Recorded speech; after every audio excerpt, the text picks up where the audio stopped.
વકફ સુધારણા બિલ એ હવે લગભગ કાયદો છે ને 99% હકીકત છે.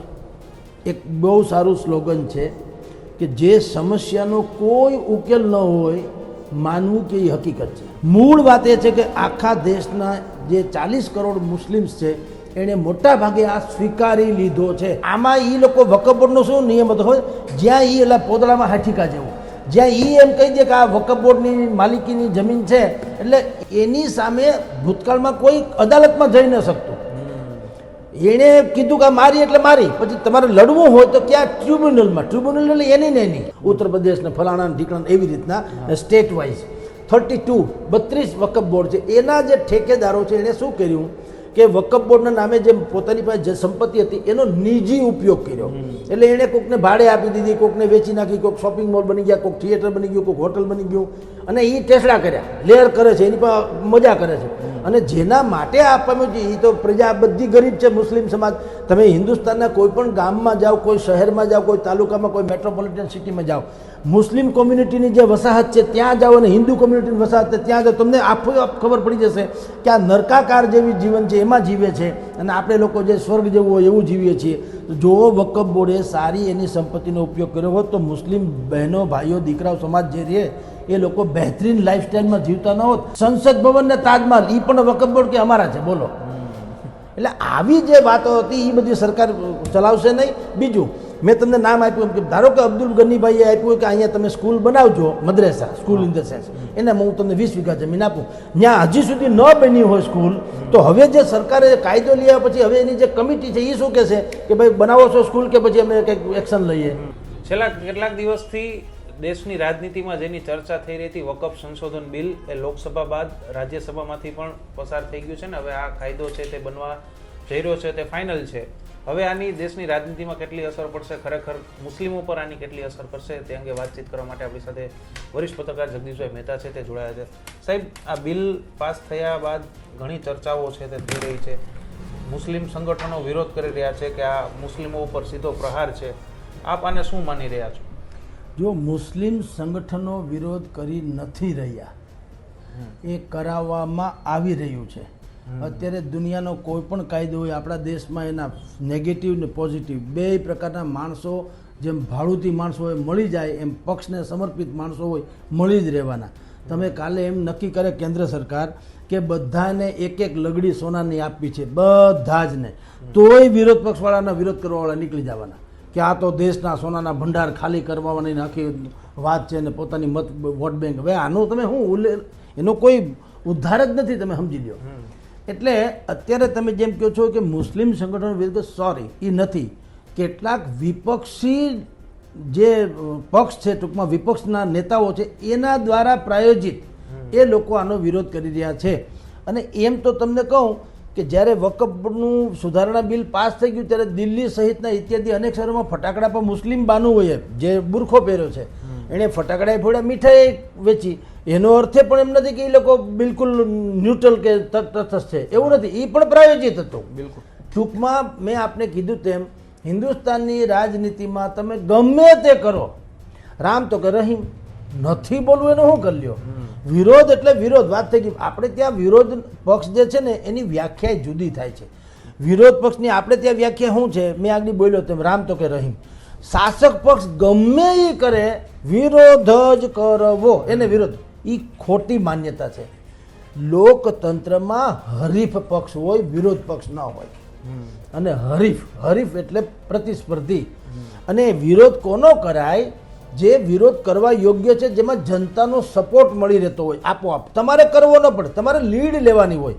વિપક્ષના લોકોએ લીડ, જનતા આક્રોશિત થઈ જાય અને વિપક્ષ એની લીડ લે, જુદી વાત છે.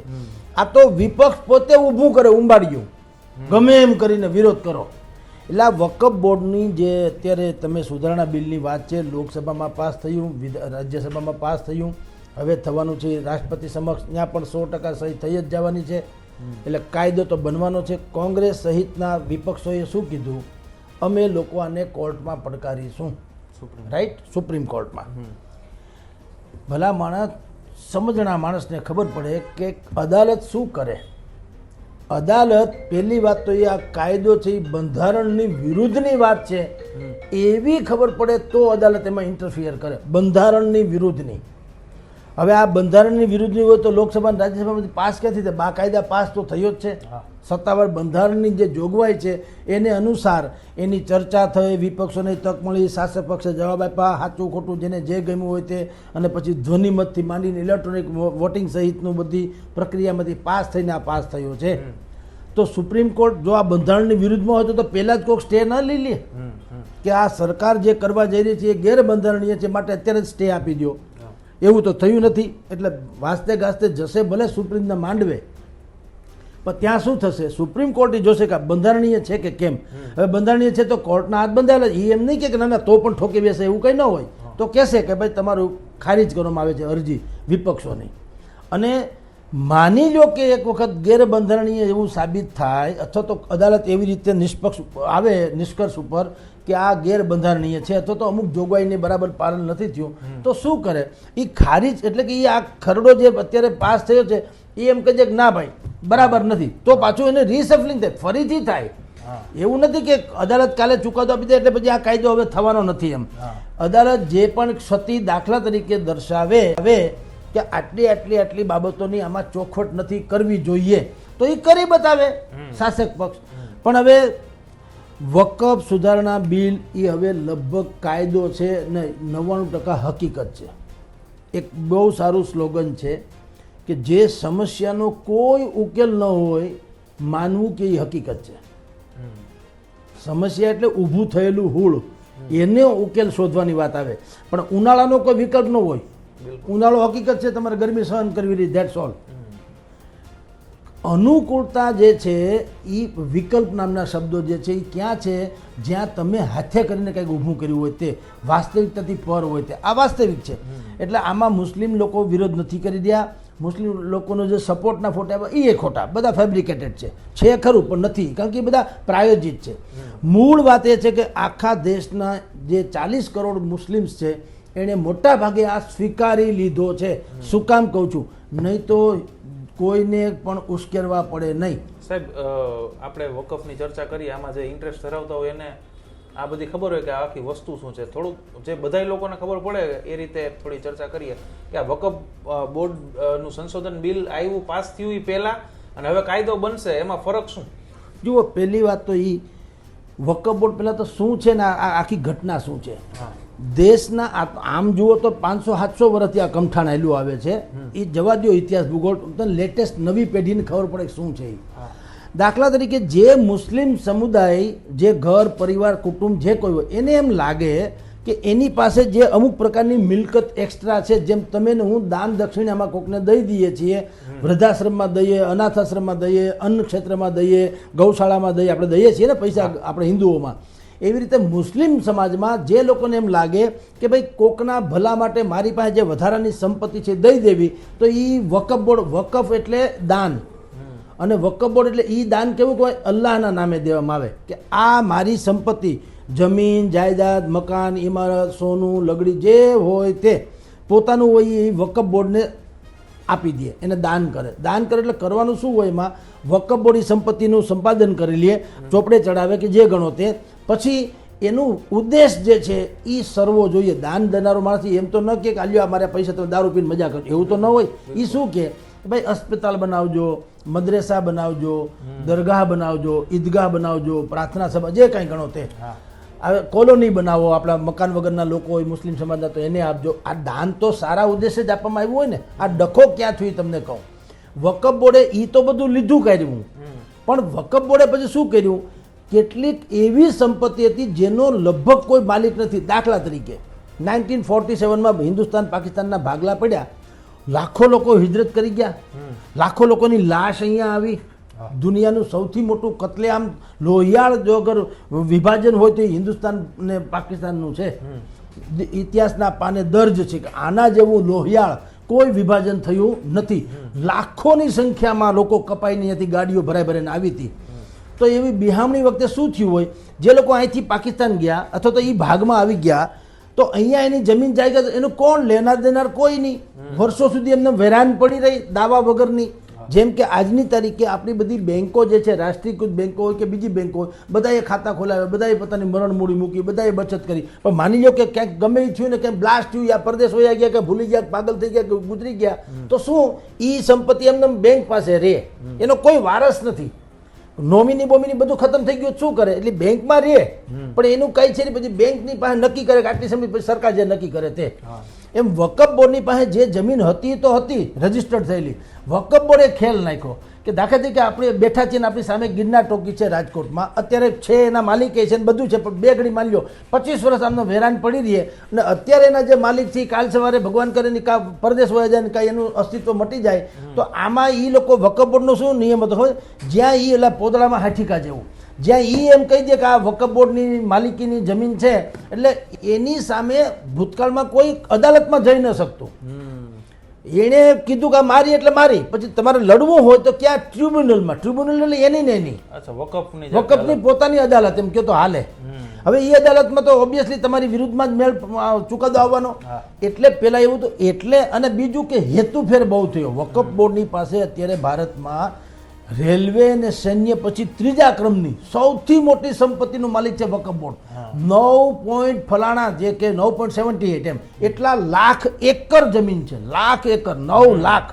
કલ્પના તો કરો કેવડી મોટી મિલકતો થાય, અરબો ખરબોની મિલકત છે. અને તેમ છતાંય મુસ્લિમ સમાજનું તમે અત્યારે હાલત જુઓ આખા દેશમાં, તમે સેવાકીય કાર્ય એટલું જે થવું જોઈએ, બધાએ દાન શું કામ આપ્યું હોય વકફ બોર્ડને? મદ્રેસા બનાવજો, બરાબર, અનાથાશ્રમ બનાવો, અનાથાશ્રમ જે કોઈને જરૂરિયાત હોય, નીડેડ પર્સનને કાંઈ પણ રોજગારીના કાંઈ કામ કરો, શૈક્ષણિક સંસ્થા, મદ્રેસા યા તો કોઈ પણ બનાવો, ઈદગાહ બનાવો, મસ્જિદ બનાવો, આવું તો હોય ને. ઉપર બનાવ્યું હોય તો આટલી બધી સંપત્તિ વધતી જાય, ઘટતી નથી ક્યારેય પણ વકફ બોર્ડની.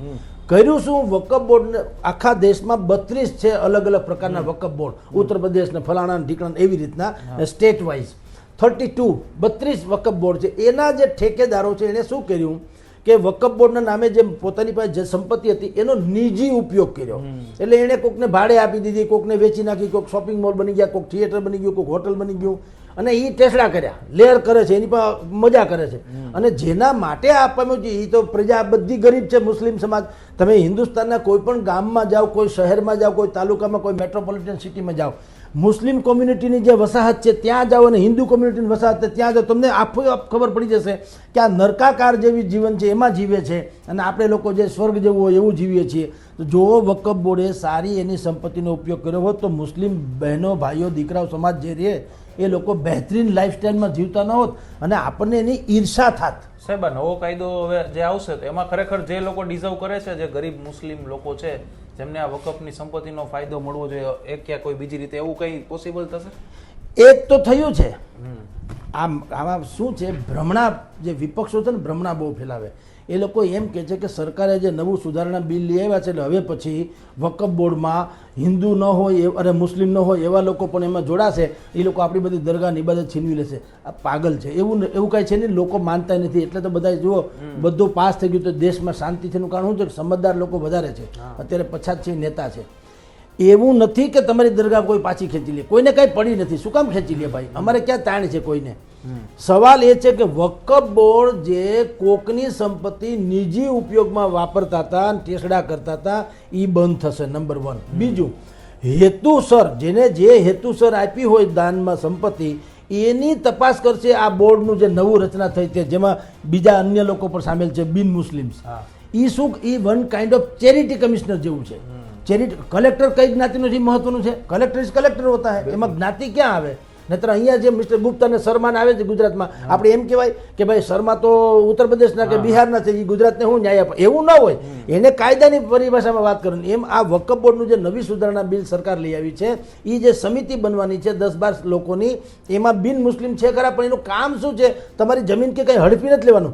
તમને જે ઉદ્દેશ્ય સંપત્તિ દાનમાં મળી છે એનો ઉદ્દેશ સર થાય છે કે કેમ? ન થાય તો કરો એમ કહેશે, એમ નહીં કે લાવો અમને આપી દો. આ ખેતર 20 વીઘાનું ખેતર તમને અહીંયા સ્કૂલ બનાવવા માટે કોઈ પણ માણસે આપ્યું, અબ્દુલ ગનીભાઈએ આપ્યું. દાખલા તરીકે અબ્દુલ ગનીભાઈ ઓફ થઈ ગયા અથવા તો એને હવે કીધું મારે કાંઈ સાંભળવું, મેં તો અલ્લાહના નામે દઈ દીધું. પણ એમાં લખ્યું તો હોય, એક તો રજીસ્ટ્રેશન હોવું જોઈએ. જેટલું રજીસ્ટ્રેશન વગરની જમીનથી માંડી મિલકત હશે એ બધી સરકાર પોતાની પાસે લઈ લેશે, કારણ કે તમે એમને ધરાર ધણી થઈ જાવ ન હાલે.